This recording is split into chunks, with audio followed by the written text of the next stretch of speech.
Things got weird. Hi folks, welcome to Internet Animal Content. I'm your host, Justin. This is a special episode as I recently took a trip to Orlando, Florida, and along the way I happened to meet one of the greatest conservationists of our time.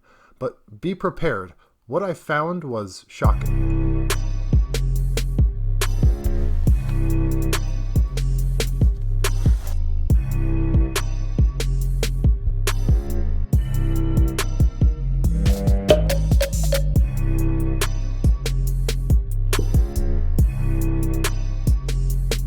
On this trip, we stayed at the Hard Rock Hotel, which is a small-time mom-and-pop joint.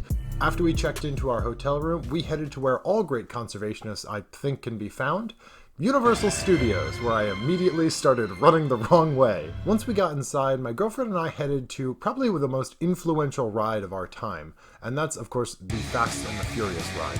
Drew Gooden did a really great video about Vin Diesel, and it really pointed out how kind of weird he is as a person. When did this turn into Beautiful World? And so, naturally, I had to go and deliver one of the most cutting insults I could think to his face. You're shrimpy.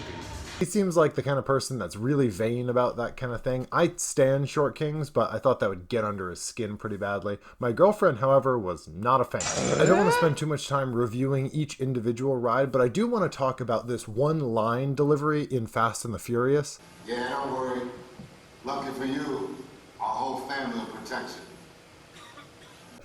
It's like, I get it that like he doesn't really care, this is probably just a paycheck to him, but like thousands of people see this hundreds of thousands of people probably visit this park every single year. Tons of them are probably going to see this, and he couldn't give that much more of a than this. 0 out of 10, it doesn't have any animals. Speaking of rides that are really atrocious, I just want to talk about one more ride, which we did see on our very first day, which is the Jimmy Fallon ride.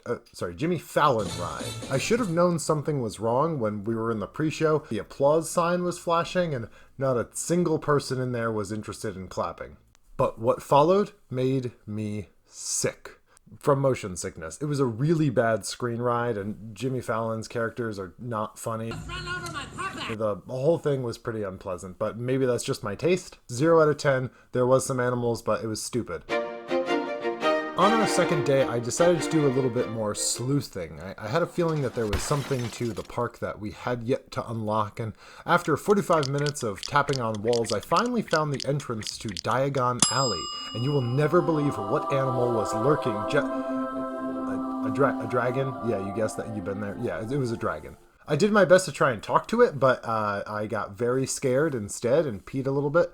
I do know that dragons respect wealth, and I don't have that, but I noticed this little money bags over here, and so I wanted to be more like him. I popped into the bank to try to open an account. It was much harder than you would think. To have your Gringotts identification photo taken.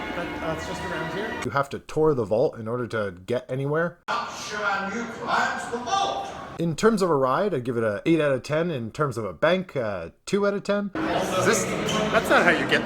I still haven't opened my bank account. It does turn out that the dragon is an employee of the bank, which means that collar it's wearing is totally by choice, and that slays. Across the way, a butterbeer sign kind of caught my eye. It was still pretty early, but I got a pretty bad sweet tooth and alcohol tooth. So I took a sip, and things got weird.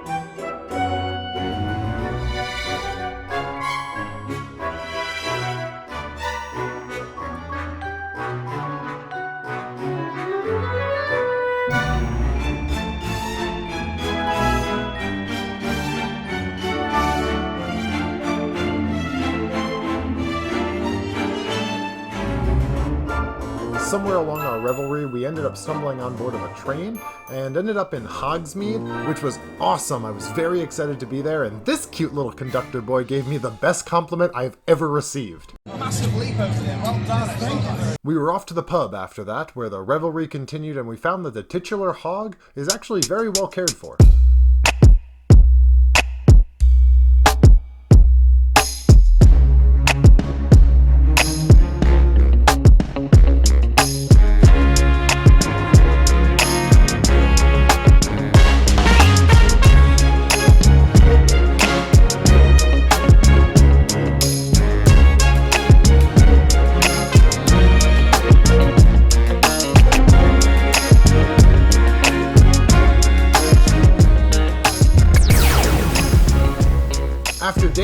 night away with some jellyfish. The evening culminated with meeting this cute little African hawk eagle named Victor. We were off to dinner where we got a wonderful view of City Walk.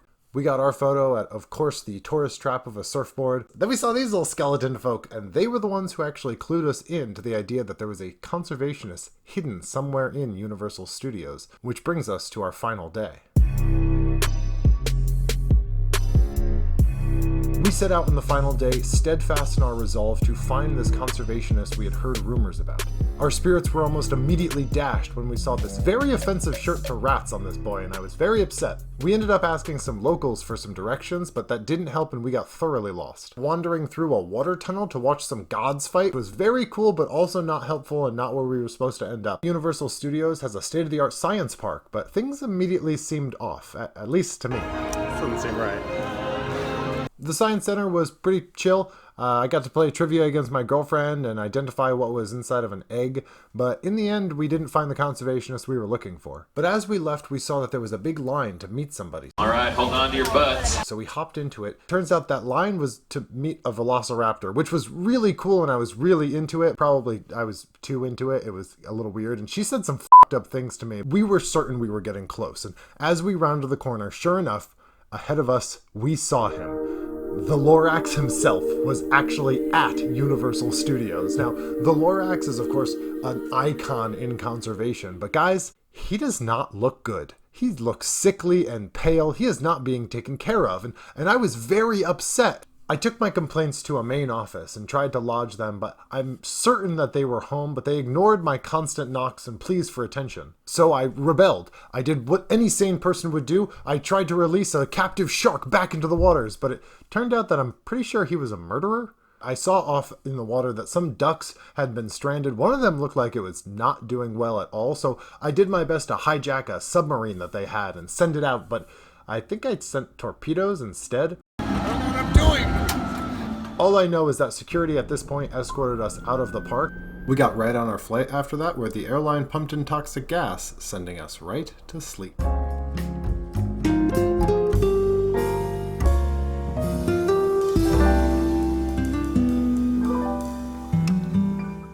And now comes Internet Animal Content's travel tips. Don't feed the wildlife while you're there. It's really bad for their digestive health. Flour and the tortilla chips is not part of a natural duck's diet. So when people do stuff like this and they feed the animals, it's really a detriment to their health. Just let the animals be, enjoy your food, enjoy your time, maybe stumble upon this secretive meeting between two birds. But other than that, leave them alone and give them their space. Well, that's the show, folks. Hopefully you had some fun this episode. If you're one of my 9 subscribers, thank you. If you're thinking about subscribing, please do. I would love it.